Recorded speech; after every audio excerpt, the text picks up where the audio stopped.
Florida के कुछ scientist ने एक रिसर्च के मुताबिक ये प्रूव करने की कोशिश करी कि जो लेज़ी लोग होते हैं वो इंटेलिजेंट होते हैं।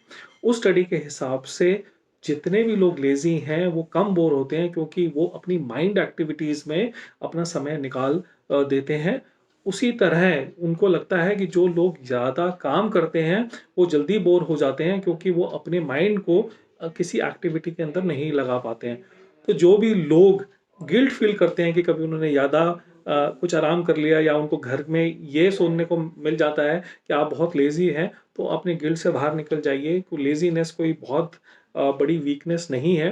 बट हाँ, मुझे जो लगता है कि जो थिंकिंग थ्रू है या थिंकिंग की जो कैपेबिलिटी है, जहाँ पे यहाँ पे हाइलाइट करना चाह रहा हूँ, अगर उस थिंकिंग थ्रू की कैपेबिलिटी या थिंकिंग की जो कैपेबिलिटी को सही एक्शन के साथ में जोड़ा जाए, तो वो जो रिज़ल्ट्स प्रोड्यूस करेगी, वो एक बहुत बड़े रिज़ल्ट्स प्रोड्यूस करेगी। क्योंकि एक right proportion of thought process and action is what actually makes you successful. जैसे स्टीवन कोवी ने भी बोला है कि शार्पन द सॉ।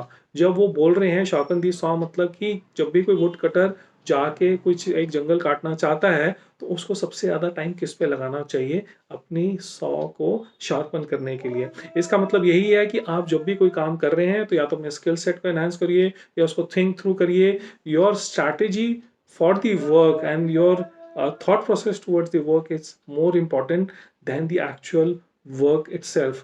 तो उसके लिए क्या करना चाहिए? What should be the right balance? मुझे लगता है यहाँ पे भी 80-20 का रूल जो एक बहुत बड़ा बिजनेस रूल है वो शायद लगना चाहिए कि 80% of the time you should think, 80% of the time not work, but 80% of the time you should think and 20% of the time only you should work. So अगर आप 10 घंटे काम कर रहे हैं और उसमें से 8 घंटे आप ये स्ट्रेटेजाइज कर रहे हैं कि आपको किस पर्सन से बात करनी है, किस पर्सन के साथ में डील क्लोज करनी है, अगर सेल्स में है तो किस प्रॉस्पेक्ट से बात करना है, किस तरह बात करनी है, क्या आपका स्ट्रैटेजी होनी चाहिए उसके लिए। जब वो थ्रू करेंगे तो आपकी जो प्रोबेबिलिटी है सक्सेस की वो बहुत ज़्यादा बढ़ जाएगी क्योंकि आप एक पूरी तैयारी के साथ में जा रहे होते हैं।